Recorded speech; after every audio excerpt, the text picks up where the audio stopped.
तुम्ही मला सांगा आजपर्यंत विधानसभेमध्ये असा एक प्रश्न आलाय का, की अ, एखाद्या लिव्हर ट्रान्सप्लांट शस्त्रक्रियेसाठी XYZ हॉस्पिटलमध्ये ₹90,00,000 चार्ज करण्यात आले.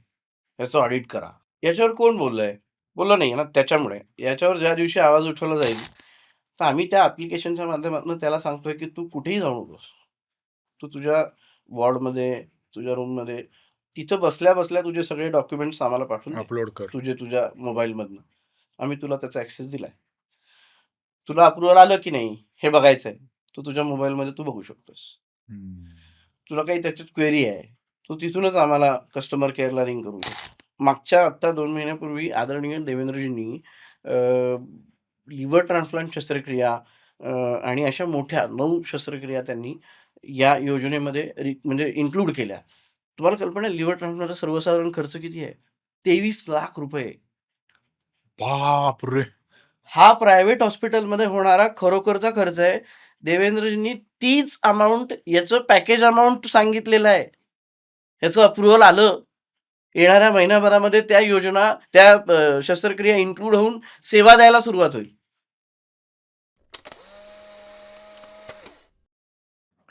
नमस्कार, वंदे मातरम, जय श्रीराम. आरोग्याच्या वाढत्या समस्या हा जसा अख्ख्या जगालाच पडलेला फार मोठा प्रश्न आहे. आपली लाईफस्टाईल बदलतीये, प्रदूषण वाढतंय, अन्न सकस राहिलं नाहीये. त्यामुळे हे सगळं निर्माण होतंय. ॲट द सेम टाईम आरोग्याच्या समस्या निर्माण झाल्यामुळे वैद्यकीय सुविधा अधिकाधिक खर्चिक होत चालली आहे. एखादा सामान्य मध्यमवर्गीय माणूस आजारी पडला आणि त्याला हॉस्पिटलाइज व्हावं लागलं, तर केवळ त्या 2-4 महिन्यांच्या किंवा एखाद्या वर्षभराच्या हॉस्पिटलायझेशनच्या खर्चामुळे कुटुंबाचं अख्खं आर्थिक गणित कोलमडून पडलंय आणि पुढचं भविष्य अंधकारमय झालंय, असं आपल्याला आजूबाजूला अनेक ठिकाणी दिसतं. सरकारनी हा प्रॉब्लेम सॉल्व्ह करण्यासाठी वेगवेगळ्या योजना आणल्या आहेत. वेगवेगळ्या उत्पन्न गटातल्या लोकांपर्यंत त्या योजना घेऊन जाव्यात यासाठी सरकार प्रयत्न करतं. पण हॉस्पिटलमध्ये गेल्यानंतर हे सगळं कुठे अदृश्य होतं कळत नाही. मग हे सोडवणार कोण? यावर बऱ्याच एनजीओज काम करतात, पण प्रॉब्लेम सुटलेला दिसत नाही. सरकार बरेचदा अवेअरनेस क्रिएट करतो, पण प्रॉब्लेम सुटलेला दिसत नाही.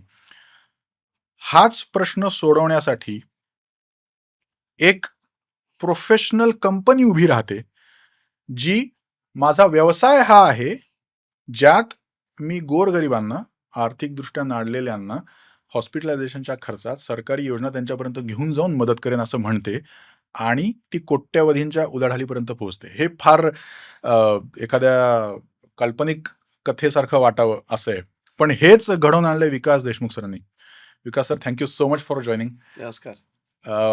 मला जेव्हा पहिल्यांदा तुमची स्टोरी कळाली तेव्हा मी म्हणालो तसं, की हे अशक्यप्राय वाटत होतं आणि थोडं काय होतं ना आपल्याकडे, की नाडलेल्यांची, अडलेल्यांची मदत करायची म्हणलं, की त्याला सोशल अँगल येतो. मग सोशल वर्क होतं, पण त्यातून सोशल एंटरप्राइज उभी राहिली असं फार कमी ठिकाणी बघायला मिळतं. तुम्हाला हे कसं जमवता आलं? कसं सुचलं?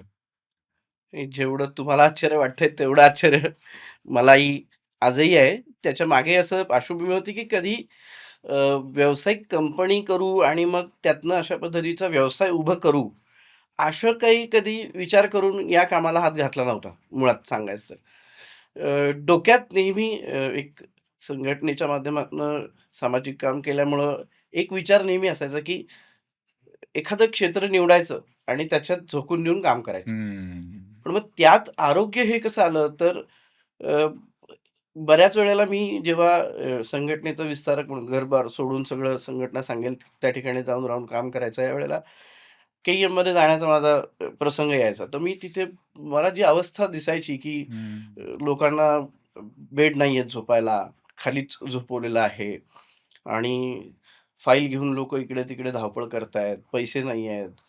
अनेकांकडनं मी असे किस्से ऐकले, की लोकं म्हणजे मंगळसूत्र विकून आपल्या नवऱ्याचं, लहान बाळाचं ट्रीटमेंट करण्यापर्यंतची वेळ येते आहे. आणि अशाच सिच्युएशनमध्ये आमचा एक कार्यकर्ता त्या ठिकाणी त्याच्या आईला आम्ही ॲडमिट करावं लागलं आणि सर्वसाधारणपणे अशा पद्धतीनं संघटनेत असो किंवा कुठल्याही सामाजिक संस्थेत काम करणाऱ्या कार्यकर्त्याची एक अपेक्षा तर असते, की अशा प्रसंगामध्ये जी काही संघटनेची ताकद आहे, त्या माध्यमातून त्यांनी तिथल्या डॉक्टरांना फोन करावा, हां. तिथल्या डीन मॅडमना फोन करावा, सरांना फोन करावा. म्हणजे थोडंसं असं इन्फ्लुअन्स करावं, की माझ्या पेशंटला थोडं लवकर ट्रीटमेंट मिळेल, चांगली ट्रीटमेंट मिळेल. अशा पद्धतीचं. तर त्यावेळेला संघटनेची जी काही ताकद होती त्यातनं केलंही असेल, पण ते तेवढं त्याला अपील झालं नाही. बरं. म्हणजे हा कार्यकर्ता असा सांगायचा झाला तर अ, म्हणजे एस-एफ-आयचा तो मूळ कार्यकर्ता होता आणि आपल्या विरोधात म्हणजे आमच्या विद्यार्थी परिषदेविरोधात कॅम्पसवरती प्रचंड काम करायचा. मग आमचा जो सीनियर कार्यकर्ता आमचा मित्र शैलेंद्र, त्याने अतिशय ठरवून त्याच्याबरोबर मैत्री केली. अगदी म्हणजे जीवाभावाची मैत्री केली. त्याच्यानंतर तो विद्यार्थी परिषदेचं काम करायला लागला. हे काय असं ठरवून त्याने संघटनेचं काम करावं म्हणून नव्हतंच. त्याच्यात मुळात नेतृत्व गुण प्रचंड मोठ्या प्रमाणावरती हं. होते आणि त्याने योग्य दिशेला त्याचं हे करावं असं आम्हा सगळ्यांना वाटायचं. म्हणून ते घडलं. तो आला, रुजला, त्याने कॅम्पसवरती विद्यार्थी परिषद वातावरण उभं केलं. खूप बरं. चांगलं काम केलं त्याने. बाबा नव्हते, आई एकटीच, पार्ट टाईम जॉब करायचा. हे सगळं करून सामाजिक काम करायचं. बापरे! बरं. तर ते खूप अपील करण्यासारखं होतं. तर मला त्यावेळेला सारखं वाटायचं, की अरे ह्याला मदत 100% झालीच पाहिजे. हं. पण त्याला ती अपेक्षित मदत न झाल्यामुळं तो कामातनं थांबला. बापरे! तो नंतर आमच्या संपर्कातच आला नाही. पण जर तो आमच्या कामात राहिला असता आणि पुढे असता, तो नक्कीच महानगराचा मंत्री झाला असता, प्रदेशाचा मंत्री कारण तेवढे नेतृत्व करण्याची क्षमता त्याच्यामध्ये होती. अतिशय तळागाळातनं आल्यामुळं त्याला सर्व छोट्या-मोठ्या ग्राउंड रिॲलिटी गोष्टींची माहिती होती. जाण होती. ग्राउंड रिॲलिटी त्याला माहिती होती आणि असं कुणाच्याही सांगण्याने आपलं लगेच वैचारिक पार्श्वभूमी बदलेल, असा तो माणूसच नव्हता. तर या अशा कार्यकर्त्याला गमावणं, हे संघटनेच्या दृष्टीनं खूप मोठं नुकसान होतं. आणि समाजाचं नुकसान आहे म्हणजे. समाजाचं नुकसान होतं एका अर्थाने आणि ते माझ्या जिव्हारी लागलं. मग त्याचं मूळ कुठे होतं? तर त्या के-एम हॉस्पिटलमध्ये त्याला मदत मिळाली नाही ते होतं. तर माझ्या डोक्यात हे पहिल्यापासून पक्कं होतं, की काहीही करू, अशा पद्धतीचं काहीतरी काम या ठिकाणी उभं करायचं. या गव्हर्नमेंट हॉस्पिटलमध्ये येणाऱ्या रुग्णांना, त्यांच्या नातेवाईकांना असिस्टन्स मिळाला पाहिजे. हं. त्यांना कुठे जायचंय नीट सांगता आलं पाहिजे. आपण त्यांना व्यवस्थित बघा, एखादा जर व्यक्ती आला किंवा नातेवाईक आला पेशंटचा, एका रांगेत उभा राहिला, अर्ध्या तासाने त्याचा नंबर आला आणि खिडकीवर गेल्यावर त्याला सांगितलं, "ओ काका, तुम्ही या रांगेत कशाला थांबलात? इकडे तुमचं कामच ही नाहीये, तुम्ही तिकडे." चुकीची रांग आहे. मजबुरी आहे म्हणून तो काही बोलत नाही. पण दुःख त्यालाही तेवढंच आहे अरे, अरे! आणि हं. पर्याय नाही म्हणून तो दुसऱ्या रांगेत पुन्हा तासभर उभा राहतो. हे होऊ नये, हा त्याच्यातला एक म्हणजे सुरुवातीला उद्दिष्ट होतं, की छोट्या-छोट्या गोष्टी ज्या आहेत त्याच पहिल्या सॉल्व्ह करूया. बरं. जस्ट मे आय हेल्प यूचं काउंटर लावू. अशा पद्धतीनं वेळ देऊ. एक छोटीशी टीम तयार करू. रिटायर झालेले लोकं आहेत त्यांना या सगळ्या संदर्भातलं प्रशिक्षण देऊ, की कोणत्या ठिकाणी कोणते डॉक्टर बसतात, किती वाजता हं. उपलब्ध असतात, ओपीडी किती वाजता आहे, त्यांचा वार कधी असतो सर्जरी करणाऱ्या डॉक्टरांचा. ही जर इत्थंभूत माहिती मिळाली, तर त्याच्या 2 फेऱ्या कमी होतील. हं. अशा छोट्या गोष्टींवरच फोकस केला होता. हं. सुदैवाने कामातनं थांबल्यानंतर परिषदेच्या राजीव गांधी जीवनदयी आरोग्य योजना त्यावेळेला लॉन्च झाली होती आणि अ, तसं कामातनं थांबलो कारण घरातली थोडी आर्थिक अडचणी त्या सगळ्या वाढल्या होत्या म्हणून मी घरी जाणं गरजेचं. अदरवाईज मी कामातनं थांबलोच नसतो. आज आपण भेटलो असतो तर मी प्रचारक म्हणून तुम्हाला भेटलो असतो. खरं सांगायचं तर. आजही मनात ती एक कुणकुण आहेच की राहून गेलं.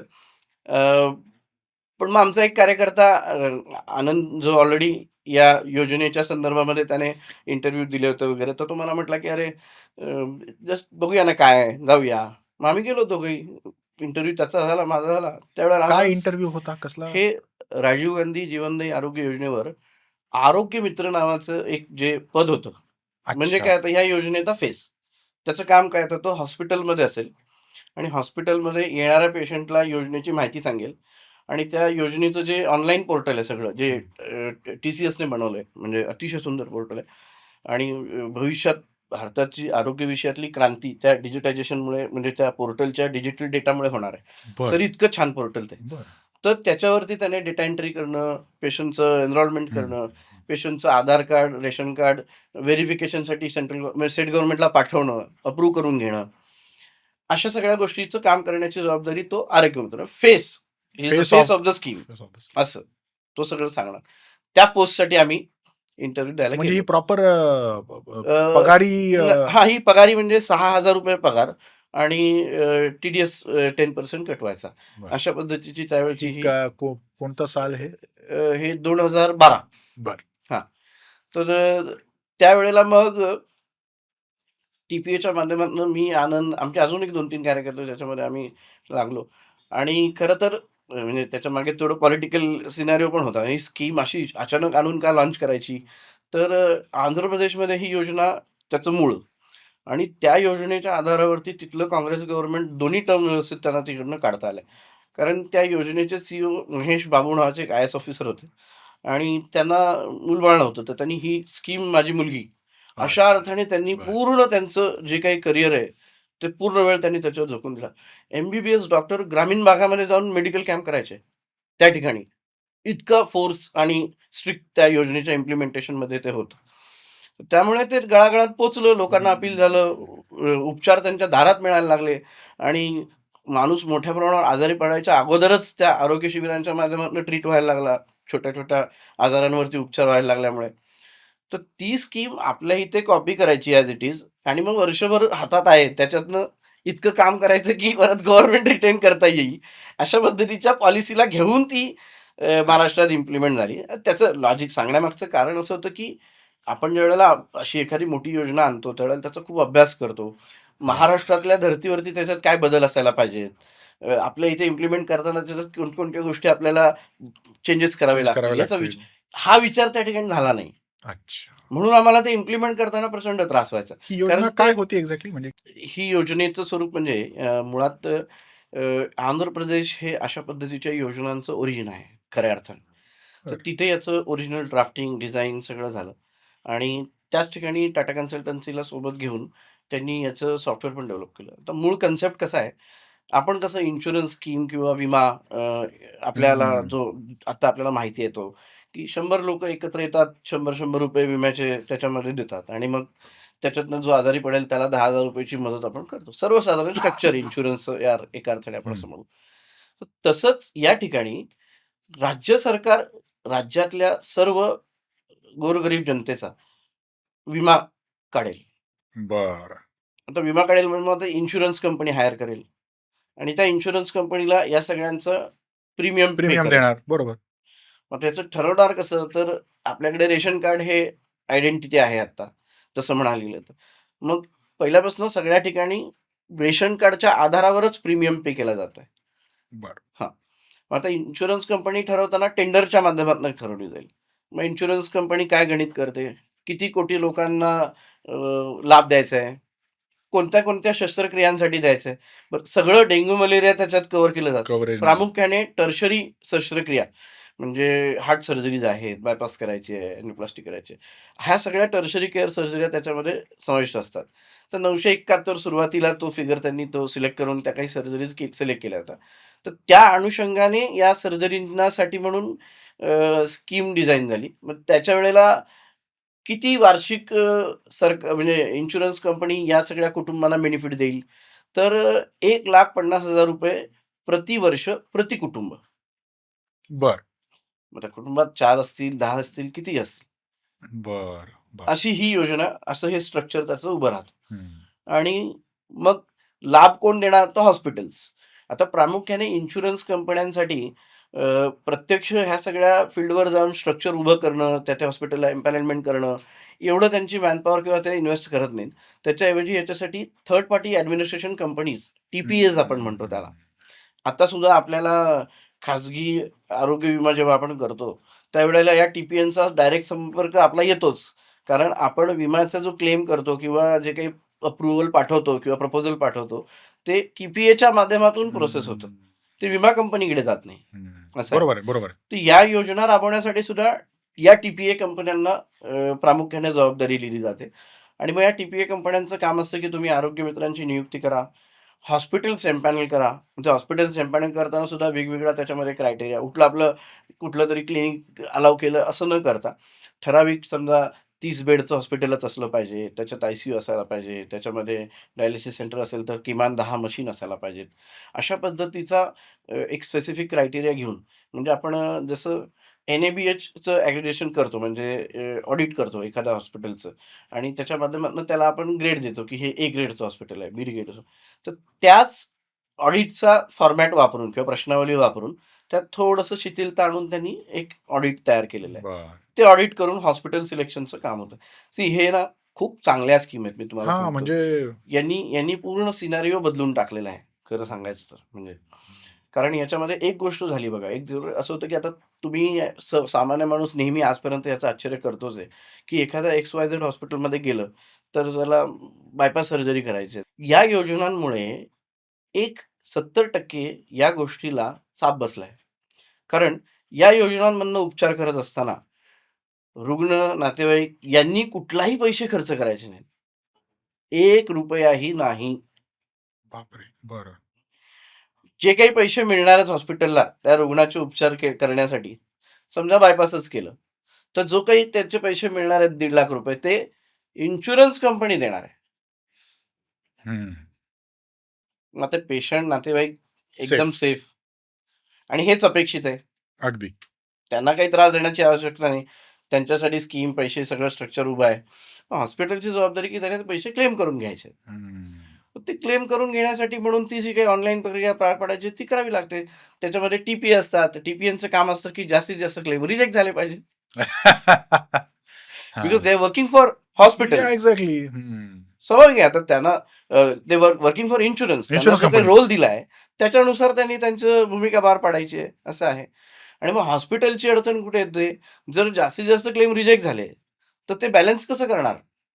म्हणजे त्यांचं प्रॉफिट लॉस. हं. तर ती अडचण येते. आणि मूळ मुद्दा जो होता तो, मी जो म्हणत होतो तो, की आता युनॅनिमसली राज्यामध्ये वर्षभरात जवळपास समजा एक 50,000 हार्ट सर्जरीज म्हणजे बायपास 1,50,000 मध्येच होतायत योजनेतनं. अच्छा. याचा अर्थ होतंय ना, परवडतंय ना. जे 4,00,000 घेतायत बरं. नाही हे बघा.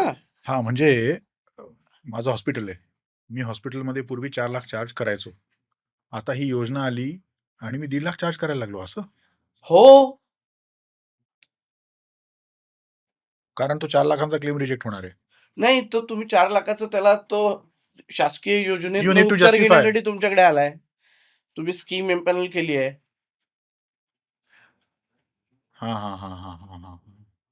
तुम्ही स्कीम एम्पॅनल केल्यामुळे तुम्ही शासनाबरोबर एमओयू केलाय, की जे काही पॅकेज रेट्स तुम्ही दिलेत त्याच रेट्समध्ये आम्ही तुम्हाला पेशंटला ट्रीटमेंट देणार आहोत. त्याच्यावरती आम्ही पैसे पेशंटकडनं घेणारच नाही घेणार आहोत. नाही आहोत.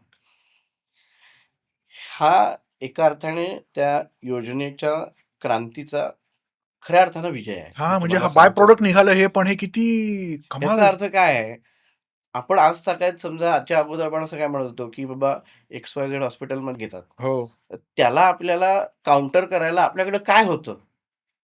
की 1,50,000तही होतंयच ना. हं. असं म्हणायला काहीच नव्हतं. कुठलं दुसरं मॉडेलच नव्हतं. नव्हतं. आता आपल्याकडे स्टॅटिस्टिक्स आहेत.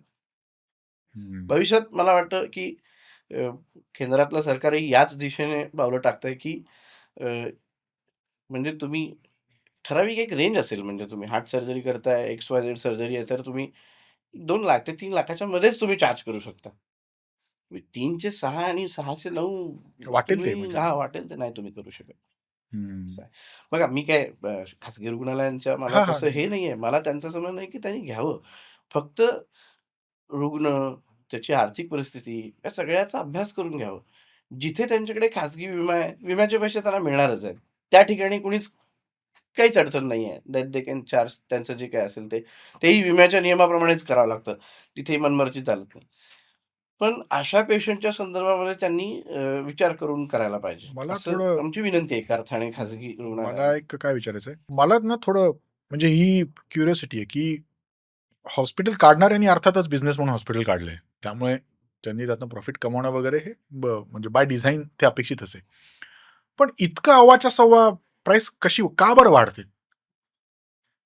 काही त्यामागे कारण आहे खरंच, की नाही म्हणजे तुम्ही म्हणता अगदी बरोबर आहे ना. उद्देशच त्यांचा बिझनेस कमवणं असल्यामुळे मग ती प्राईस अव्वाच्या सव्वा वाढतेच. प्रश्न कोण उचलतं त्याच्या विरोधात? तुम्ही मला सांगा आजपर्यंत विधानसभेमध्ये असा एक प्रश्न आलाय का, की एखाद्या लिव्हर ट्रान्सप्लांट शस्त्रक्रियेसाठी XYZ हॉस्पिटलमध्ये ₹90,00,000 चार्ज करण्यात आले. याचं ऑडिट करा. हं. याच्यावर कोण बोललंय? हं.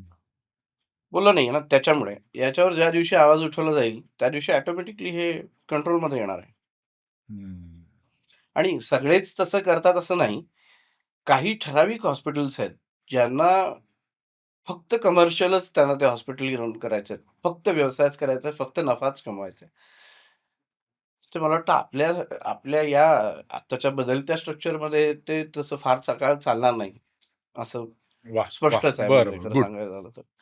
त्यामुळे आणि लोकांना आता पर्याय आहेत ना, योजना आहेत. मला तुम्ही सांगा KM हॉस्पिटलमध्ये हार्ट ट्रान्सप्लांट शस्त्रक्रिया झाली आहे 2025 मध्ये. Will you believe? हृदय ट्रान्सप्लांट केलं आपण KMमध्ये. वाह! किती बापरे! मोठी अचीव्हमेंट खूप आहे. मोठी अचीव्हमेंट आहे. यांना जर आपण स्ट्रेंथन केलं, तर ऑटोमॅटिकली सगळे प्रश्न मार्गी लागतील. म्हणजे कॅपॅसिटी आहे, कॅपॅबिलिटी आहे. 200% आहे. हं. खाजगी हॉस्पिटलनी शासनाला अलाइन करत राज्यातल्या किंवा देशातल्या रुग्णांना दर्जेदार सुविधा माफक दरात देण्याच्या दृष्टिकोनातनं जर त्यांनी त्यांची पॉलिसी बनवली, तर मला वाटतं ते येणाऱ्या काळामध्ये याला अलाइन करून चांगल्या पद्धतीनं काम करतील. हं. त्यांनाही काम करता येईल, चांगलं काम करता येईल. हं. पण जर फक्त ब्रुटली पैसा कमवण्याच्या माध्यमातून जर चुकीच्या पद्धतीने आरोग्य योजनांच्या पॉलिसीज हाताळल्या किंवा झालं तर ते लगेच आता लक्षात येतंय लोकांच्या अ, पूर्ण जमाना बदलला तुम्ही बघितलं असेल की हं. छोट्या-छोट्या गोष्टी आता पटकन ह्याच्या माध्यमातनं कळायला लागलं. तेव्हा लगेच समोर येतात. त्याच्यामुळे तसं आहे आणि पहिल्यापेक्षा खूप जास्त जागरूक झालीत. पण अजून गरज आहे नाही, म्हणजे मला मला तेच थोडंसं उत्सुकता ही आहे, की समहाऊ मिडल क्लास ना यापासून बऱ्यापैकी दूर आहे. वी डोंट म्हणजे आता सरकारी योजना म्हटलं ना, की पहिल्यांदा टेन्शन येतं, की बाबा आता हे कुठे मी त्यात बसू, मी बसणार आहे की नाही मला माहीत नाही. तुम्ही हे कसं टॅकल केलंत? नाही, याच्यामध्ये ना मला 2 गोष्टी खूप चॅलेंजिंग वाटत होत्या. सगळ्यात पहिलं म्हणजे इम्प्लिमेंटेशन. हं. तिथे प्रॉब्लेम होता. म्हणजे काय, की सॉरी टू से म्हणजे गव्हर्नमेंट हॉस्पिटल्समध्ये आम्ही काम सुरू करायच्या अगोदर मी सुदैवाने अ, एक किस्सा तसा घडला होता, की मी या कंपनीमध्ये TPA कंपनीमध्ये नोकरी करत होतो, ॲज अ आरोग्य मित्र. मग कार्यकर्ता असल्यामुळं तिकडे भाषणबाजी, योजना पाठच झाली आम्हाला सगळं वगैरे. ते सगळं गेट मीटिंग वगैरे. त्यातून त्यांना लक्षात आलं, की याच्याकडे ट्रेनिंग क्वालिटीज आहेत. म्हणून मग त्यांनी लगेच आम्हाला ट्रेनिंग डिपार्टमेंट दिलं. मग ट्रेनिंग डिपार्टमेंट मी हळू तिथे एक 6 महिन्याचाच मॅनेजर झालो. मग त्यावेळेचा पायलट प्रोजेक्ट जो होता तो 8 जिल्ह्यांचा होता. त्या 8 जिल्ह्यांमध्ये जाऊन आम्ही सगळ्या डॉक्टरपासून सगळ्यांचं ट्रेनिंग केलं. स्कीम कशी रन होते आहे, कन्सेप्ट काय आहे, सॉफ्टवेअरमध्ये कुठे काय डेटा एंट्री करायची आहे, काय करायचं आहे, डॉक्युमेंट्स कसे अपलोड करायचे आहेत. अतिशय सूक्ष्मपणे सगळ्या गोष्टी. तर सुदैवाने मलाही खूप चांगलं त्यात शिकायला मिळालं. म्हणजे मला तिथे हैदराबादला जाऊन स्कीमचा जवळपास 7 दिवस अभ्यास करण्यासाठी पाठवलं होतं. तर त्यातही मला तिथे खूप गोष्टी शिकायला मिळाल्या.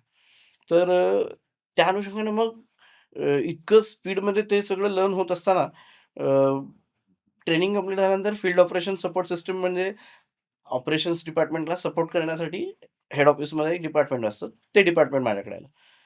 आता चॅलेंज काय होतं, तसं काँग्रेसचं गव्हर्नमेंट होतं. BMCमध्ये शिवसेनेची सत्ता होती. त्यामुळे फार सहजासहजी स्कीम इम्प्लिमेंट होत नव्हती. एक्सेप्टन्स मिळत नव्हता. बरं. काही असतात वॉर त्यातले.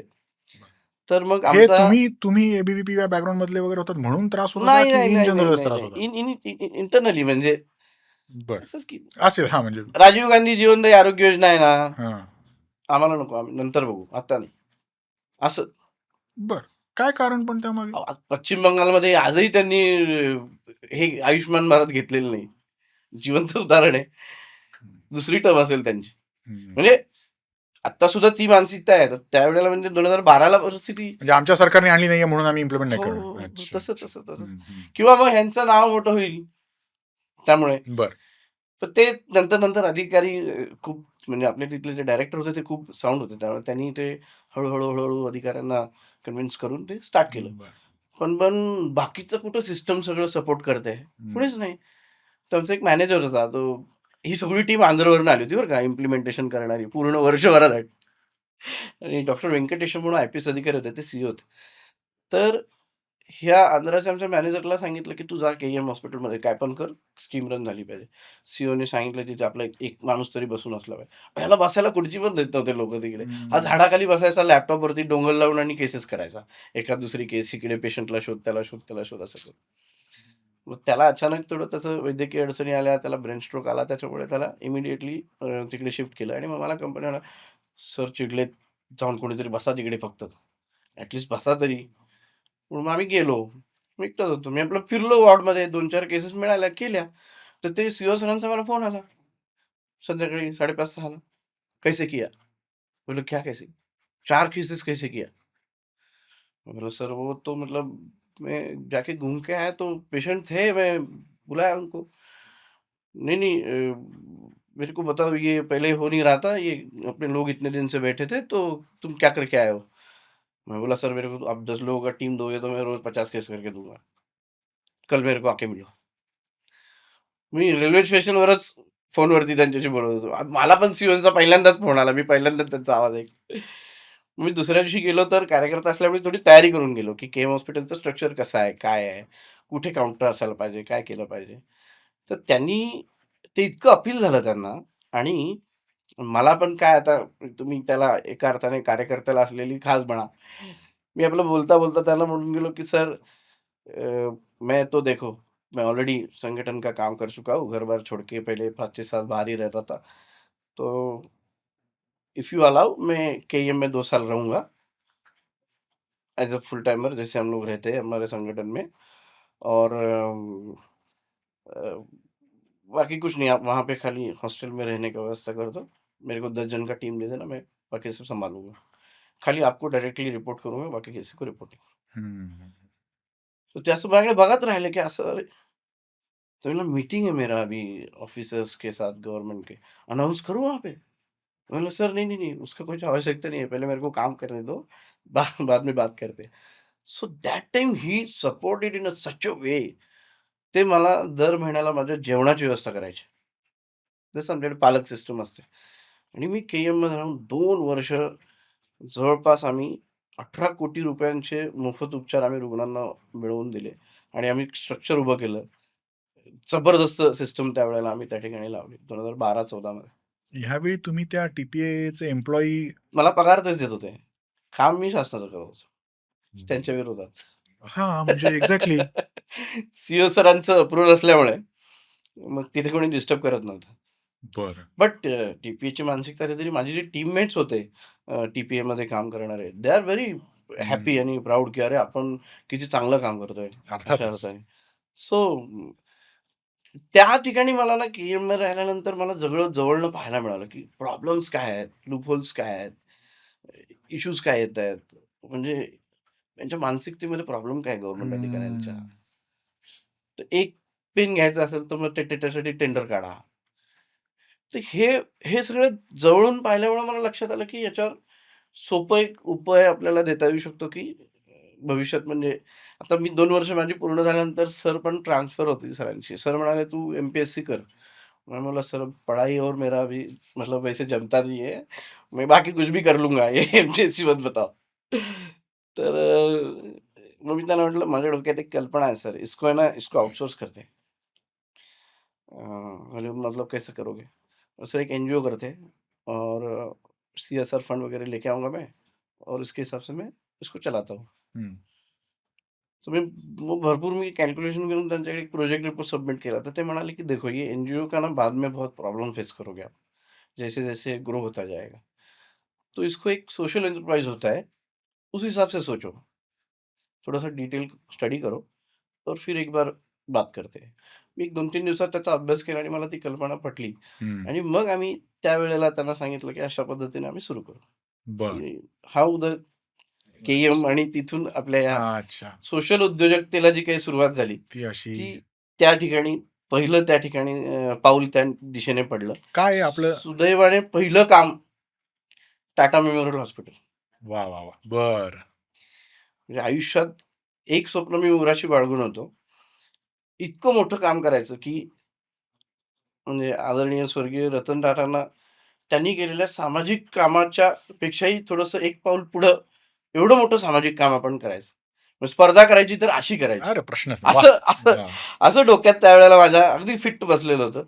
पण कल्पना नव्हती, की मी त्याच ठिकाणी टाटामध्ये जाईन आणि अशा पद्धतीची सेवा करण्याची मला संधी त्या ठिकाणी मिळेल. आणि मग तिथे आम्ही काय भन्नाट काम केलंय. 6 महिने जसं केईएममध्ये थांबलो ना, स्ट्रेचरवर झोपायचो आम्ही. मी, टीम माझी आणि टीम अशी कच्ची-पक्की म्हणजे ते पण घरी जायचे नाहीतच. टाटा मेमोरियलमध्ये. तिथंच थांबायचे माझ्याबरोबर.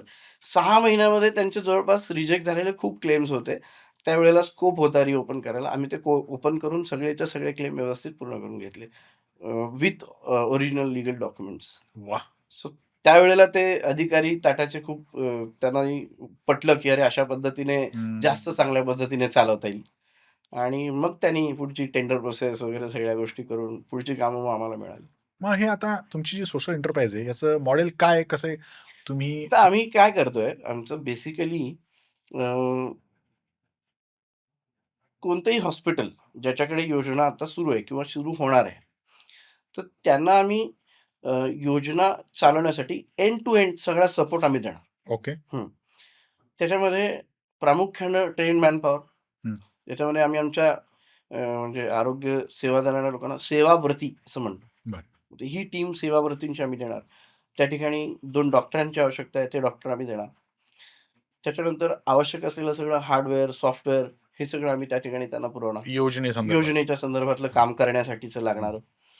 आणि याच्या प्लस आम्ही एक नवीन आरोग्य दूत नावाचं नवीन सॉफ्टवेअर आणि मोबाईल ॲप्लिकेशन बनवलं.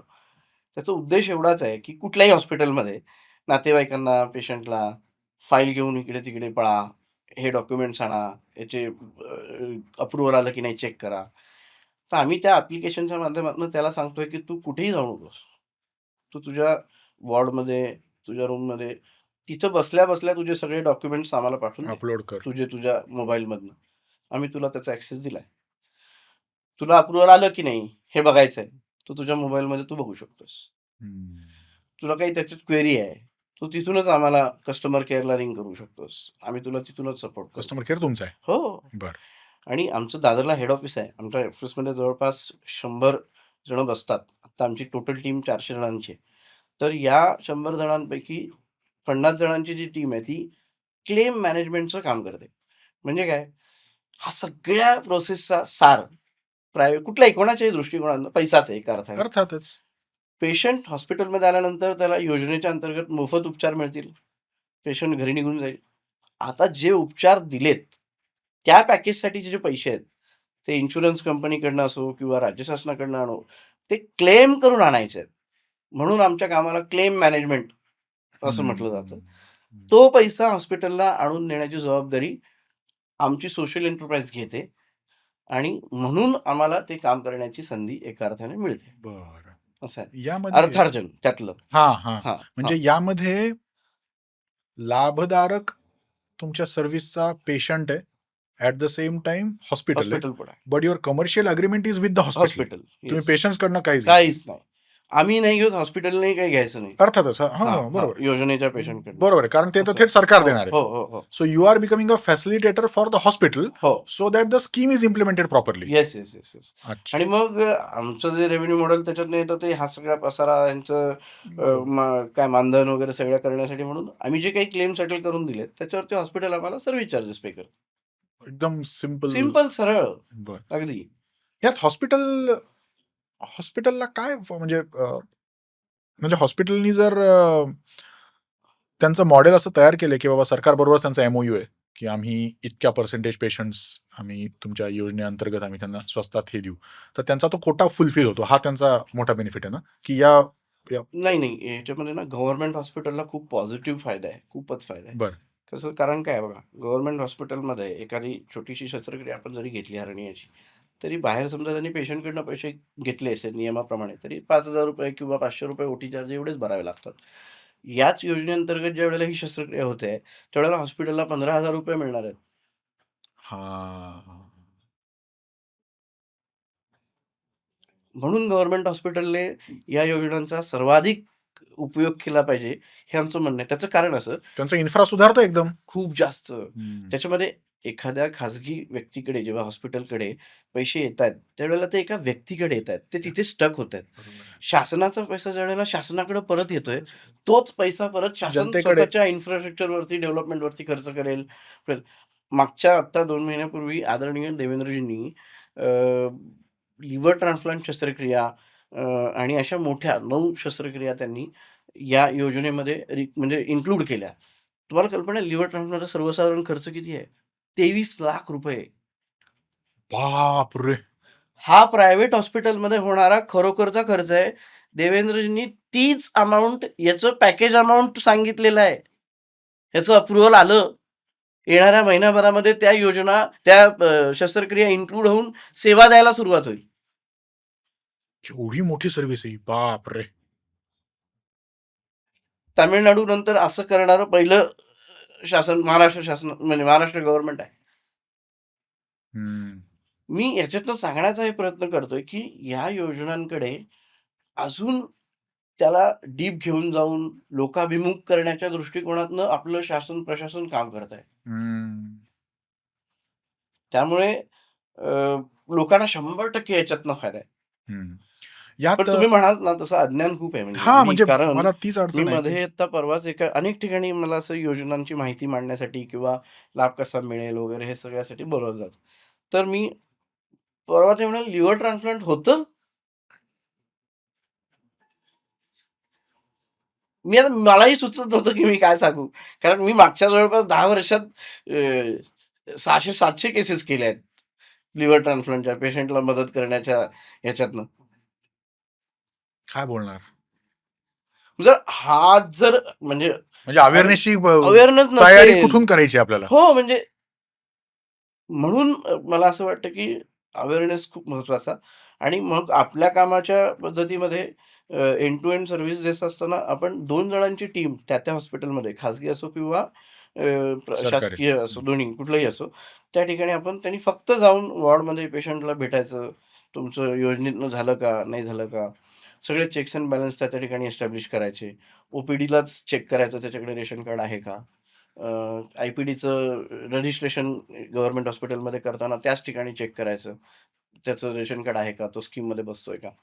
तर त्याच्यामुळे आमचा आत्ता म्हणजे पेशंट कव्हरेज रेशो सगळ्या शासकीय रुग्णालयांमध्ये जिथे-जिथे आपण काम करतो, इव्हन के-ई-एम वगैरे सगळ्या ठिकाणी 100% आहे. वाह! एक आणि दुसरी गोष्ट आपला क्लेम सक्सेस रेशो म्हणजे आपण पाठवलेला प्रत्येक क्लेम हा 100% दराने यशस्वीरित्या हॉस्पिटलला पेड होऊन मिळतो. 100% आहे.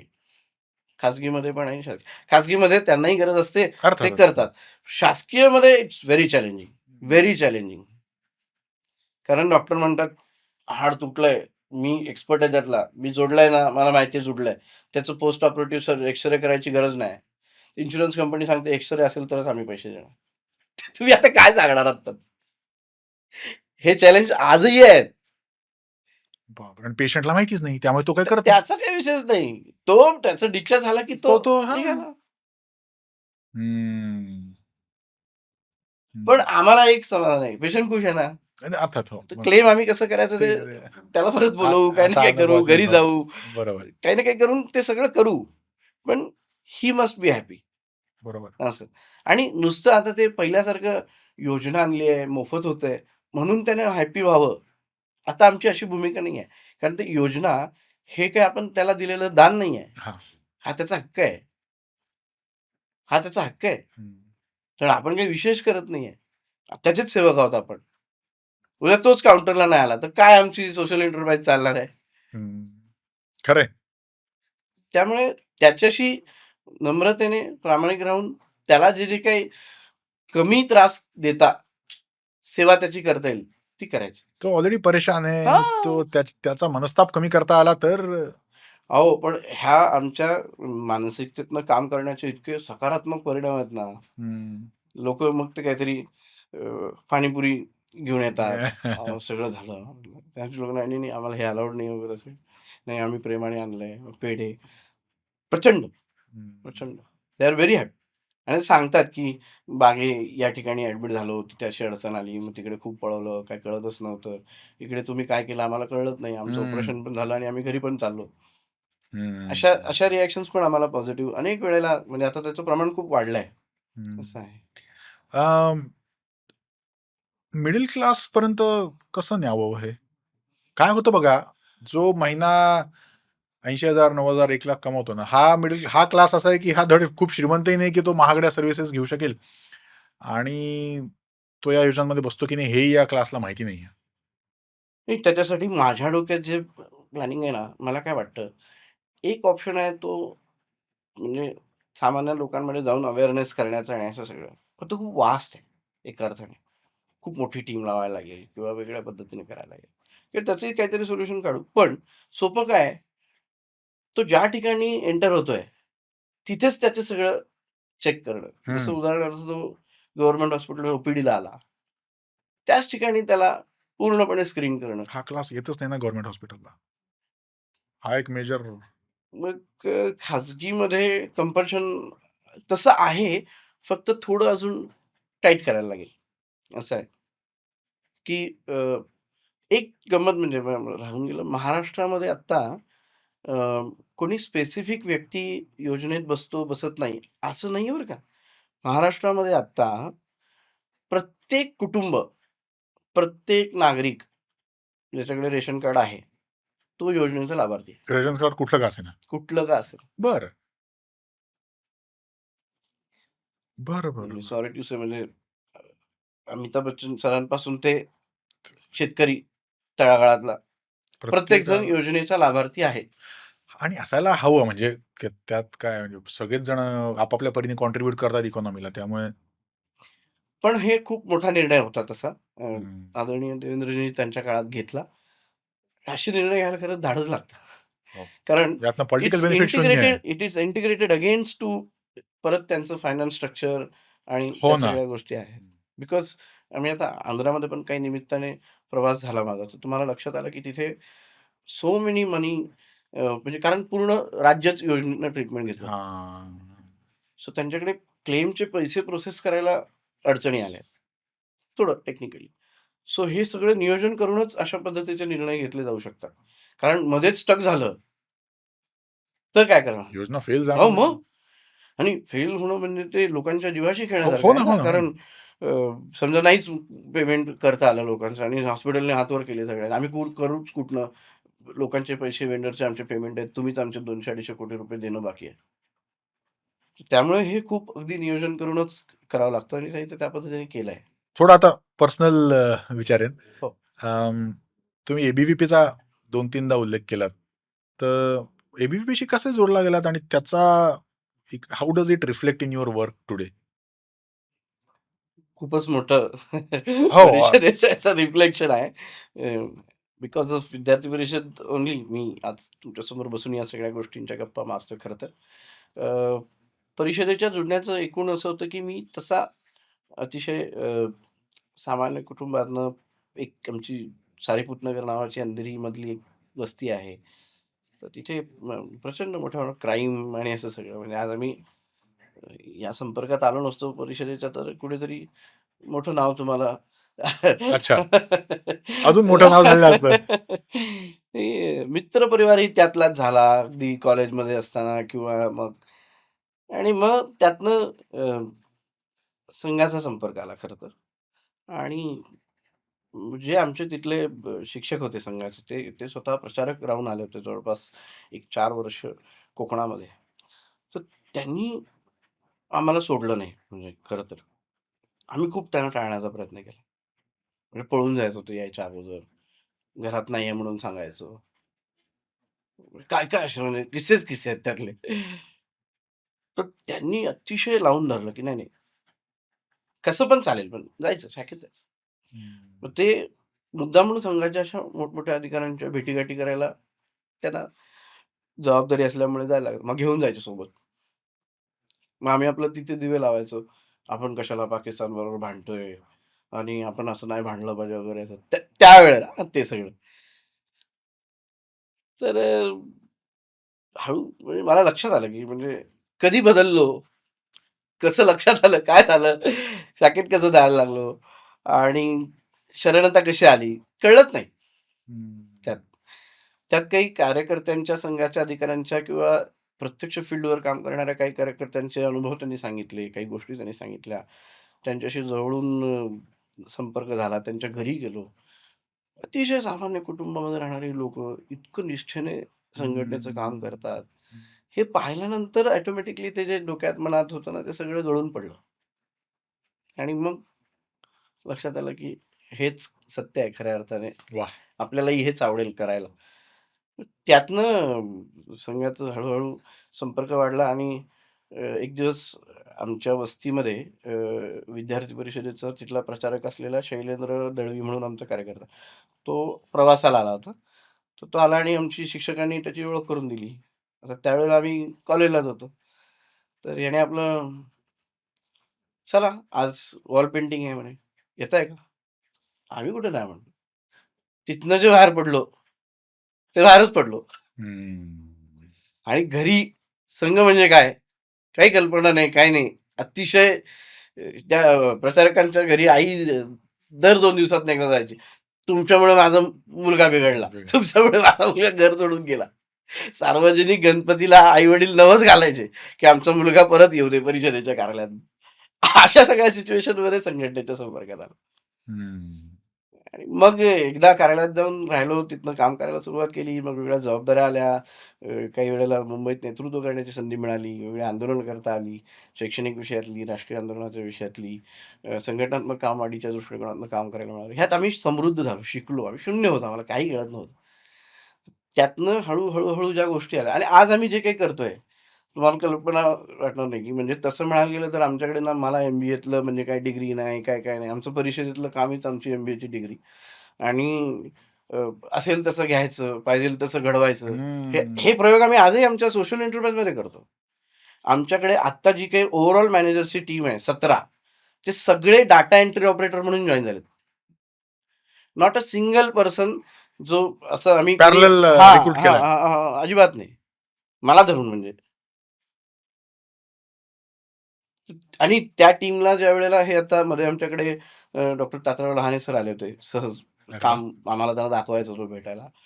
तर या सगळ्यांबरोबर गप्पा मारल्यानंतर सगळ्यांनी इतके पॉझिटिव्ह म्हणजे रिव्ह्यू दिलेत ना, ते म्हणाले, "अरे, हेच खरं ज्ञान आहे. म्हणजे तुम्ही जे तळागाळातनं छोट्या-छोट्या पायऱ्यांवर शिकत वर येताय ना, याच्यामुळे तुम्ही जेवढं समृद्ध होताय, त्याच्यामुळे तुम्ही अधिक चांगलं काम करू शकता. कारण तुम्हाला सामान्य येस. छोट्या-छोट्या समस्या तुम्हाला माहिती आहेत हं. आणि हा एक प्रकारचा उच्च शिक्षणातला लॅक्यून आहे, की तळागाळात, फील्डवर गाळात काय चाललंय, अगदी, हे लक्षात येत नाही. अगदी. त्यामुळे मग नियोजन करताना, पॉलिसी बनवताना, सोल्युशन काढताना त्याचा विचार झालेला नसतो. हं. या अनुषंगानं आम्हाला म्हणजे मला विद्यार्थी परिषदेचं काम करणं, त्यातनं ह्या सगळ्या गोष्टी येणं आणि ही टीम उभी करणं, तो फक्त परिषदेमुळेच म्हणजे दुसरं त्याच्यात काहीच नाही म्हणजे आयुष्यात जे काही आत्ता आहे ते विद्यार्थी परिषद. Amazing, amazing. आणि मगाशी बोलता-बोलता तुम्ही म्हणालात अभ्यासाचं आणि माझं काही फारसं त्याची गंमत अशी की मी लहानपणापासून म्हणजे तसं बी-एम-सीच्या शाळेत मराठीच्या शिकलो. मी प्रचंड हुशार. म्हणजे 90-95 वगैरे असं अरे वाह! सगळं 1ली ते बरं. 4थी. म्हणजे सगळे श्लोक समर्थांचे सगळं पाठ, तोंडपाठ एकदम आणि तसं आई-वडील एकदम रुरल बॅकग्राऊंडमधनं आल्यामुळे देवराष्ट्र शिरगाव, अतिशय ग्रामीण भागातनं आणि बाबा ही 80च्या दशकात मुंबईत आले. तर त्यावेळेला 1980च्या आसपास. तर त्यावेळेला घर नाही, काही नाही. सारीपुतनगरमध्येच अशी ₹50 भाड्यानं जागा घेऊन त्यात राहायचं. मग त्याला 4 पत्रे. मग हं. हळू-हळू बाबा 3 शिफ्ट करायचे. म्हणजे मला ते दिसायचेच नाहीत. म्हणजे अशा परिस्थितीतनं मग मी ज्यावेळेला शाळेत जायला लागलो, त्यावेळेला माझ्या अकॅडमिककडे बघून अगदी 4थीतलं नाही, 5वी, 6वी, 7वी, 8वी, 9वी, 10वी मी होली फॅमिलीमध्ये होतो, मराठी माध्यमात. तिथेही माझा स्कोर हाच होता. 85-90, 85-90. त्यांना वाटलं, की हा आता खूप चांगला अभ्यास करतोय, त्याच्यामुळे हा आपलं इंजिनिअर, घर हाच डॉक्टर उद्धारणार आता. हां, बरोबर. सगळा फोकस माझ्यावरती आला आणि त्यातला. तर त्यात त्यांचं काही चुकीचं नव्हतंच. तुम्हाला भावंड? एक बहीण? लहान भाऊ. बरं. तर अ, अगदी 8वी-9वी पर्यंत हे बऱ्यापैकी माझा स्कोर तसाच राहिला. मी खूप अभ्यास केला, खूप. रात्र दिवसभर अगदी बाथरूममध्ये पण आम्हाला जे शब्दाचं पुस्तक वाचायचं असायचं. इंग्रजीचे शब्द, इंग्रजी येत नाही. त्यामुळे ट्युशनमध्ये ते प्रत्येक इयत्तेचं एक शब्दाचं पुस्तक असतं. नवनीतचं शब्दार्थ असायचं. हां, येस, इंग्रजी शब्द. येस, अगदी, अगदी येस. बरोबर तेच. तर ते रोज 50 शब्द पाठ करायचे असं ट्युशन टीचरचं म्हणणं असायचं आणि जेवढे चुकतील तेवढे फटके. मग हे पाठांतर आम्ही बाथरूममध्ये बसून करायचो. इतकं वेड अभ्यासाचं. तर कधी-कधी काय होतं हे सगळं एवढं जास्त केल्यानंतर त्याचा किळस येतो ना होतं असं. आणि आणि ते नेमकं मला 10वी-12वी ला होतं. 7वी, 8वी, 9वी झालं तर चाललं असतं.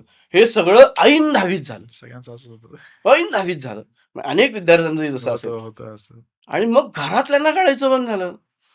त्यावेळेला सायकॉलॉजिकल काउन्सिलिंग हा सगळा काही भागच नाही. बाकी मुलांच्या आयुष्यात अन्य गोष्टी काय चालल्या आहेत, हे डोकावण्याचं ग्रामीण भागातल्या आई-वडिलांकडनं ते काही घडतच नव्हतं. नातेवाईकांकडनं पण बाकी काही नाही, ह्याला वेड लागलंय, डोक्यावर लिंबूबिळा. अहो, काय प्रयोग केलेत एक एक. अरे बापरे! प्रचंड, प्रचंड. तर शेवटी मग मला त्यांना हे कळवता आलं नाही, की मला आता खरंच नाही 10वी ची परीक्षा द्यायची आहे. पहिले 6 महिने मी बऱ्यापैकी झाले होते माझे. नंतर आता मग मी म्हटलं, की नाही मला नाही द्यायचं, मला नाही करता येणार. तर ते वडिलांना समजतच नव्हतं. मग आता हे मी करायचं काय या वेळेत? तर मी क्रिकेट खेळायचो. मला माहिती आहे काय करियर नाही, पण माझं शेवटी दुसरं मन कुठेतरी लावलं पाहिजे ना, नुसतं झोपून काय करणार? म्हणून वडील म्हणजे दगड घेऊन मागे लागायचे क्रिकेटच्या मैदानात. इतकं, की "नाही, नाही, नाही, नाही, अभ्यासाला बस. तू कसं करत नाहीस मी बघतोच." हा फोर्स होता. मग ते सगळं वैतागून मी घर सोडलं. आपलं बॅग उचलली आणि गेलो. अहो, मी 10वीत म्हणजे अंधेरीच्या शाळेच्या पलीकडं पण कधी गेलो नव्हतो म्हणजे हं. बापरे! खरं सांगायचं तर. हं, मी डायरेक्ट सांगलीला गेलो हं. आणि डेंजरस प्रवास एकदम. सांगलीत गेल्यानंतर मी मामांकडे आता मामांकडे दर उन्हाळ्याच्या मे महिन्याच्या सुट्टीत जातो. एक वेगळं कनेक्शन आणि आयुष्यात म्हणजे आई-बाबांनंतर दुसरं मामा जवळची बरोबर. व्यक्ती म्हणजे मामा म्हणजे आजोळच. त्या बरोबर. आजोळ. त्या ठिकाणी गेलो तर हे सगळे मला शोधतायत. मित्र परिवार सगळा शोधतोय मुंबईत आणि तिकडे गेल्यानंतर गावी मी अजून पोहोचलो नाही म्हणून त्यांची रडारड. हं, पहिल्यांदाच घडलं होतं असं सगळं. हं. तर मी मध्यरात्री पोहोचलो. मग मी रिक्षा केली. एक थोडेफार पैसे त्याला दिले आणि त्याने मला नेऊन सोडलं. घर आमचं जे गावातलं आहे आजूबाजूचं ते अतिशय दुर्गम असं इंटिरियर भागात आहे. आजूबाजूला वस्तीच नाही. हं. गाव आणि याच्यामध्ये प्रचंड अंतर आहे. तर मग मी तिथे गेल्यानंतर आता मी विचार केला, की आता मला घरात जायची तर काही माझं धाडस होत नव्हतं. म्हणून जाऊ दे मामाकडे नको काकाकडे जाऊया. म्हणून खाली मी वाट बघत बसलो, की आता उजेडणार आणि आजोबा किर्लोस्करवाडीला नोकरीला आहेत. ते सायकलवरनं निघून गेले, की आपण जायचं. तर बरोबर त्या सिच्युएशनमध्ये आजोबा गेले आणि एक टू व्हीलरवाले काका माझ्याजवळ येऊन थांबले. मी आपलं रस्त्याच्या कडेला नारळाची बाग "कुठे चाललाय?" मी म्हटलं, "इथंच चाललोय जवळ." "नाही, नाही, खरं-खरं सांग." मी म्हटलं, "तुम्ही का विचारताय मला? सांगतो का नाही?" मी म्हटलं, "काही नाही अहो, माझ्या काकांकडे जायचंय. इकडे बोरगाववरनं मी जाणार आहे शिरगावला." "खरं बोला?" मी म्हटलं, "अहो काका, खरं सांगतोय मी." "नाही, नाही, काल रात्री एक पोरगं निघालं गावावरनं मुंबईवरनं पळून आलंय." तर मी म्हटलं, "अहो काका, तसं काही नाही आहे." ते एवढं मला दमदाटी केली ना, मग माझ्या डोळ्यातनं पाणी आलं. मग मी म्हटलं, "काका आहे बघा वरती माझं घर आहे. मला जायचंय घरी. मी जातो, तुम्ही जावा." "नाही, नाही, बस गाडीवर." तर त्यांनी मला नेऊन वरती सोडलं. मग मला बघितल्यावर घरातले सगळे रडायला लागले. हं. मामा बाहेर आले. मामाने त्यांना जस्ट चहा घेऊन जावा असं म्हटलं, ते नाही गडबडीत आहे म्हणून निघाले. त्याच्यानंतर मी मामांना अनेक वेळा विचारलं, ही व्यक्ती कोण होती? बापरे! तसं गावामध्ये ना मॅन टू मॅन माणसं एकमेकांना हो. ओळखतात. त्यात आमचं घर म्हणजे ब्रह्मचंद्र गोंदवलेकर महाराजांचं वर्षातले 4ही कार्यक्रम होतात. तर गावातले सगळे लोकं दर्शनाला येतात. मॅन टू मॅन हो. मामा प्रत्येकाला ओळखतो. तो माणूस आज तागायत परत आम्हाला गावात दिसला नाही. मामाही म्हटले, की "अरे, मी पहिल्यांदा पाहिलं होतं त्यांना. ते मी ओळखलं नाही." असं हा किस्सा माझ्या आयुष्यात त्या ठिकाणी घडलाय. बापरे! मग तेच 10वी मग कसं तरी घरातल्यांनी फोर्स केला म्हणून मी आलो, परीक्षा दिली. मला 75% त्याच्यात मार्क मिळाली. मग पुढे मग आता काय झालं, की खरं तर मला पुढे नव्हतं शिकायचं. पण आता मार्क पडली 75 म्हणून असं वाटायला लागलं, की अरे हाय बाबा काहीतरी काहीतरी चान्सेस आहेत आपल्याला, स्कोप आहे काहीतरी. म्हणून मग आता 11वी-12वी म्हटलं 11वी-12वी आई-वडिलांजवळ नको राहायला, आपलं लांब जाऊया. म्हणून गावाला पन्हाळ्याला मी ॲडमिशन घेतलं यशवंतराव कॉलेजला. आणि प्रामाणिकपणे सांगतो 10वी सगळी मराठीत. 11वीला ॲडमिशन घेत असताना सुद्धा हे फिजिक्स काय असतं? केमिस्ट्री काय असतं? ते ना काका मला विचारतात म्हणजे फॉर्म भरायला सांगत होते ते, की "बाळ तू याच्यावरती लिही कुठले-कुठले विषय घेणार आहेस?" तर मी ते जिओग्राफी वगैरे हे पटकन सिलेक्ट केलं. तर बाकी फिजिक्स, केमिस्ट्री, मॅथ्स, मॅथ्स पण लक्षात आलं. मी म्हटलं, "हे फिजिक्स, केमिस्ट्री?" ते बोलले, "काका बाळा हे विषय आहेत तुझे, तुला ह्यातला कुठला विषय निवडायचा आहे?" म्हटलं, "हे सगळं इंग्रजीत आहे का मराठीत आहे?" म्हटलं, "सगळं इंग्रजीत आहे, इंग्रजीत आहे." ठीक आहे, आता पर्याय नव्हता, मी केलं. 11वी कशी तरी मी रटून काढली. जवळपास 54% आसपास मला क्लिअर झालो.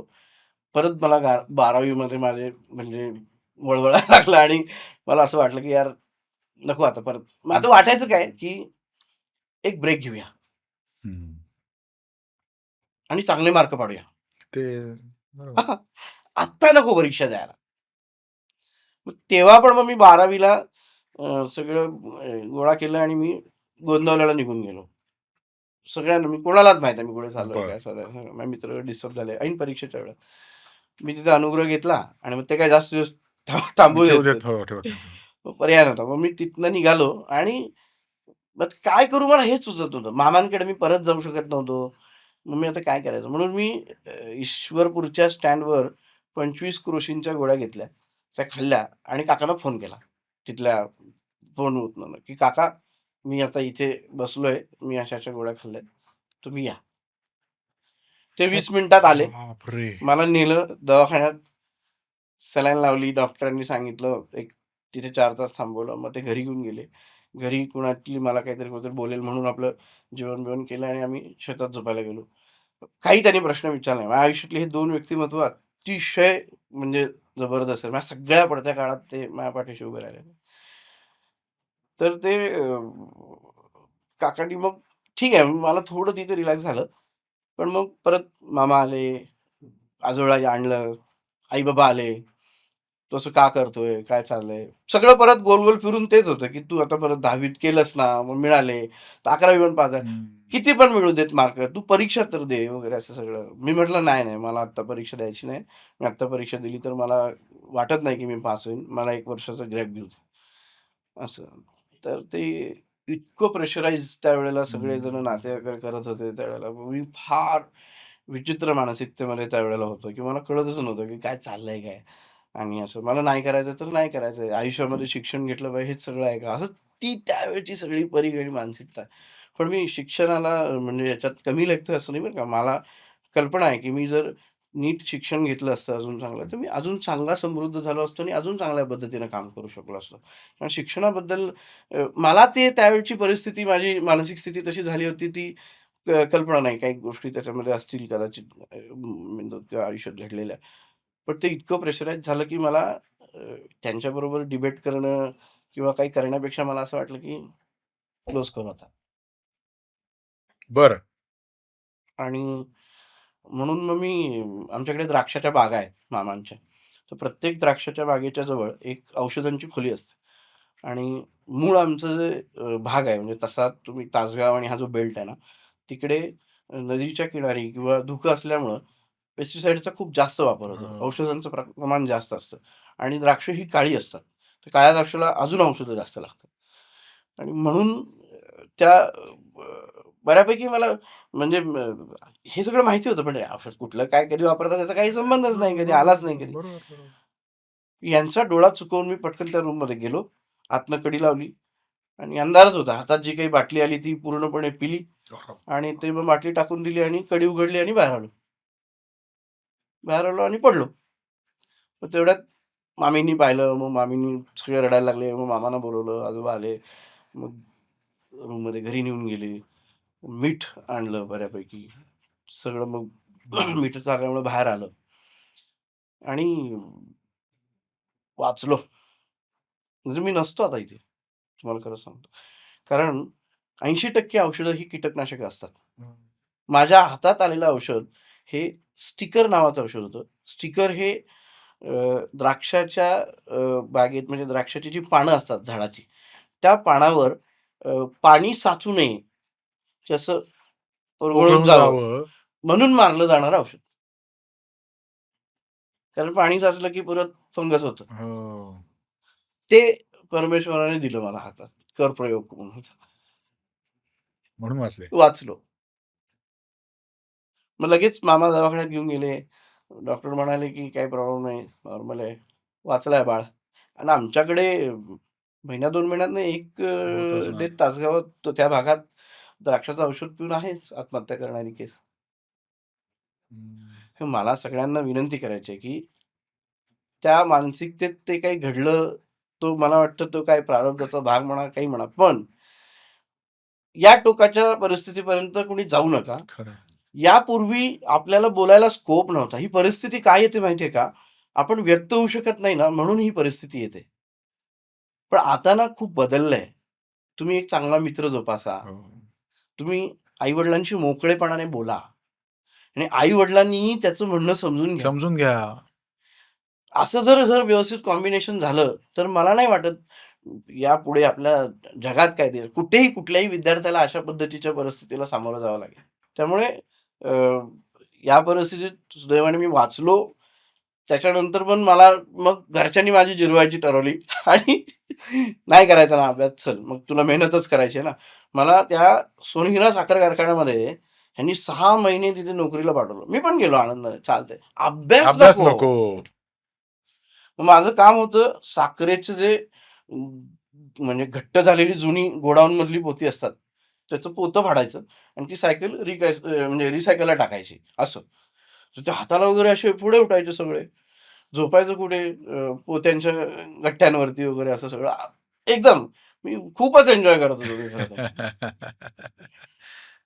मग त्यात मध्येच हे यायचे आता समजा तिथे आमचा जो मुकादम असेल किंवा कारखान्यातला अधिकारी असेल, तो माझ्या शेतामध्ये ऊसाची पेरणी करायची आहे. मला 2 कर्मचारी पाहिजेत. फ्री ऑफ कॉस्ट हां. हो. मग मुकादम त्यांना सांगणार, "हां, हे दुकानं घेऊन जा." मग मी त्याच्यासोबत जायचो. ऊस लावा, पाणी पाजा. हे बघ त्या ठिकाणी मी खूप ग्रामीण भागातल्या सगळ्या ॲक्टिव्हिटी जवळनं पाहिल्या. हं. कारण आता मला ग्रामीण भागात वावरताना म्हणजे एका अर्थाने खरं सगळं जवळून पाहिल्यासारखंच वाटतं घरी किंवा आल्यासारखंच शेतीतले वाटतं. काही एलिमेंट्स असतील वगैरे असं सगळं. तर ते व्हेरी क्लोज टू मी असं मला वाटतं. पण नंतर मग बाबांनी मला जेवढं ते कष्ट करताना पाहिलं, तर मग ते फार रडले आणि मग मला म्हणाले, की "काही करू नकोस. घरी चल मुंबईला. जे काय व्हायचं ते होईल." हं. ते घेऊन आले. परत मग आमच्या आशा पल्लवीत पल्लवीत झाल्या. मी परत जाऊन 12वी क्लिअर केली. मला 54% मार्क्स मिळाले. मॅथ्समध्ये 60% वर मार्क्स मिळाले. त्याच वेळेला नवीन बी-एस-सी आय-टीचा कोर्स लॉन्च झाला होता आणि मॅथ्सच्या मार्क्सच्या आधारावरती तुम्हाला ॲडमिशन मिळत होतं. म्हणून मला भवन्सच्या मागच्या बाजूला वालिया कॉलेज म्हणून आहे मोठं. त्या कॉलेजमध्ये ॲडमिशन मिळालं बी-एस-सी आय-टीला. फर्स्ट सेमला मी डिस्टिंक्शनमध्ये क्लिअर केलं. बरं. सेकंड सेमला मला 6च्या 6 केट्या लागल्या. अरे! त्यात तरी. मग त्यावेळेला परिषदेचा संपर्क आला होता. मी परिषदेला सांगितलं, "मी कॉलेजला जाणार नाही." बरं. परिषदेच्या लोकांनी सांगितलं, "विद्यार्थी असशील तर आमचं काम करशील." तर बरोबर. नाही. हं. मग आता यातला मधला मार्ग काय काढायचा? मी म्हटलं, "बी-एस-सी आय-टी नको." मग त्यांनी मग याला पाटकरला आर्ट्सला मला ॲडमिशनचा विषय केला हं. आणि मग मी तिथे जॉइन झालो. मला प्रत्येक सेमिस्टरला किमान 2-3 पाटकरमध्ये आर्ट्सला केट्या आहेत. आहेत का? हो. सुदैवाने शेवटची सेम विथआऊट केटी सगळं क्लिअर. सगळं क्लिअर, सगळं क्लिअर. आणि प्राचार्यांची इतकी छान ओळख, गप्पा म्हणजे ते परिषदेच्या हां, येस, कार्यामुळे. येस. आम्ही त्यांच्या स्टिकरवर लावायचो, आज कॉलेज बंद म्हणून. त्यांच्या म्हणजे गाडीच्या येस. याच्यावरती आणि बट एक कॅम्पसवर मुलांमध्ये काम करत असताना अनेक झोनमधले म्हणजे मुलांच्या भेटी व्हायच्या, की तो हं. प्रचंड स्कॉलर आहे. काही जो आहे तो अभ्यास कमी करतो, पण बाकी ॲक्टिव्हिटीमध्ये चुणूक तो आहे. मस्त एक खतरनाक आहे. काही जण आहे तो अभ्यासात शून्य आहे, पण त्याला बाकीचं वेळच आहे. म्हणजे विद्यार्थ्यांसाठी काहीतरी ॲक्टिव्हिटी करणं, ट्रेक करणं, हे करणं, ते करणं वगैरे असं सगळं. तर त्या प्रत्येकाकडनं काही ना काही शिकायला मिळायचं. हं, हं. आणि संघटनेने ओपन माइंड ठेवून काम करायला सांगितलेलं असल्यामुळे हे सगळं आम्ही आत्मसात करायचो. त्यामुळे तुमच्या पर्सनॅलिटीला ए-बी-व्ही-पीनी तुम्ही म्हणजे साथ आम्ही दिली. असं म्हणत म्हणजे आगाऊपणा नाही, पण आमच्या परिषदेचा तुम्ही कुठलाही पूर्ण काम केलेला एक कार्यकर्ता घ्या आणि त्याला तुम्ही कुठलाही विषय द्या आणि त्याला डिबेट करायला सांगा, त्याला 1 तास त्याच्यावरती बोलायला सांगा. हं, तो समोरच्याला मंत्रमुग्ध करेल इतकं बोलतोच बोलतो. 100% बोलतो. हं. नाही आम्ही ते बघतोय म्हणजे ते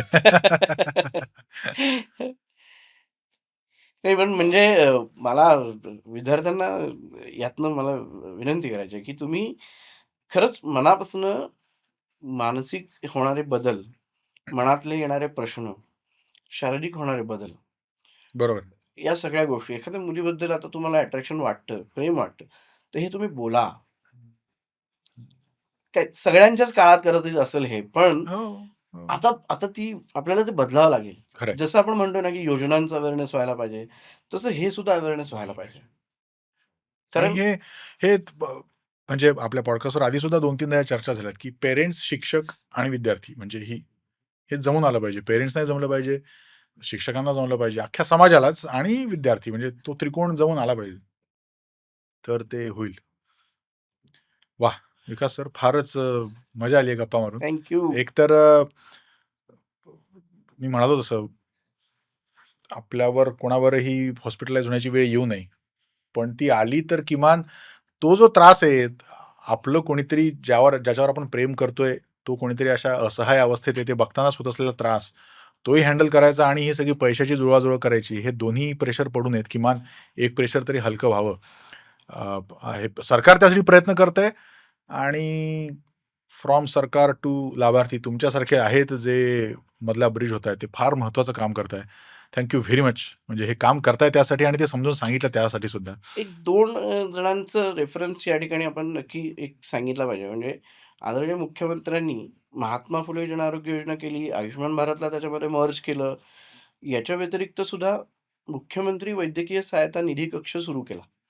तर या कक्षाची आत्ताची जबाबदारी आदरणीय रामेश्वर नाईक यांच्याकडे आहे. बरं, it's a very talented person आणि बरं.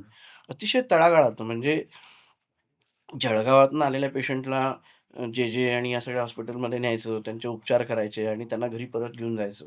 हे सेवेचं काम त्याने सुरू केलं. त्यातनं आज त्यांच्याकडे ती जबाबदारी आहे. त्यामुळे ते सगळं ते डिजिटलाइज करतायत आता म्हणजे ऑनलाईन व्हायला पाहिजेत अर्ज बरं. वगैरे. पण यातनं प्रत्येक रुग्णाला किमान ₹3,00,000 मिळण्याची व्यवस्था आहे. हं. तर याचाही लाभ लोकांनी हो, हो. प्रामाणिकपणे घ्यायला पाहिजे. खरं आहे, अनेक रुग्णालयांमध्ये आहे. खरं आहे. दुसरं आयुष्यमान भारत समितीचे अध्यक्ष ओमप्रकाश शेट्टे यांचंही काम खूप मोठं या आरोग्य विषयाच्या संदर्भातलं आहे, की या योजना अजून समृद्ध होण्यासाठी म्हणजे आधी आपल्याकडे फक्त 1349च उपचार त्याच्यामध्ये कव्हर होते. त्यांनी आता एकूण 2300 केले आणि ह्या सुप्रा मेजर सर्जरीज मी म्हटलं तुम्हाला, त्यासुद्धा त्यात आणण्यामध्ये त्यांचा खूप मोठा अभ्यास आहे. बरं. तर या 2 व्यक्तींचं सुद्धा तितकंच कौतुक या आपल्या महाराष्ट्रातल्या आरोग्य प्रश्नच नाही. च्या म्हणजे जे काही बदल, जो काही क्रांती आपण करतोय त्याच्यामध्ये प्रामुख्याने आहे आणि बाकी आदरणीय मुख्यमंत्री वगैरे सगळे आहेतच. त्यामुळे पण आपण अधिक समृद्ध होतोय.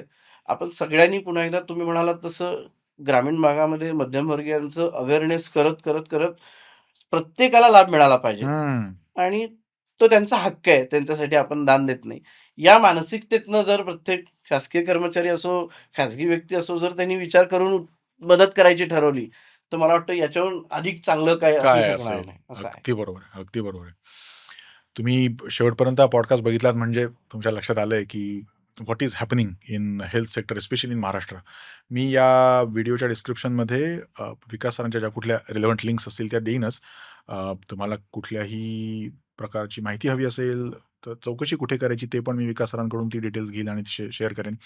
पण मला वाटतं आपण सगळ्यांनी सुद्धा थोडं प्रोएक्टिव्ह होऊन योजना काय आहेत, कुठल्या सिच्युएशनसाठी काय सुटेबल आहे, कोणाला संपर्क करायला पाहिजे, कोणत्या पातळीवर ही मदत मिळते, हे थोडं आपण शिकून घेऊया. सो दॅट वेळ मी मगाशी म्हणालो तसं कोणावरच ती वेळ येऊ नये. पण ती आली तर किमान हा ताण तरी आपल्याला कमी करता येईल. Vikas sir once again thank you very much for धन्यवाद. कमिंग. धन्यवाद. आपण भेटूया पुढच्या पॉडकास्टमध्ये. नमस्कार, वंदे मातरम, जय श्रीराम.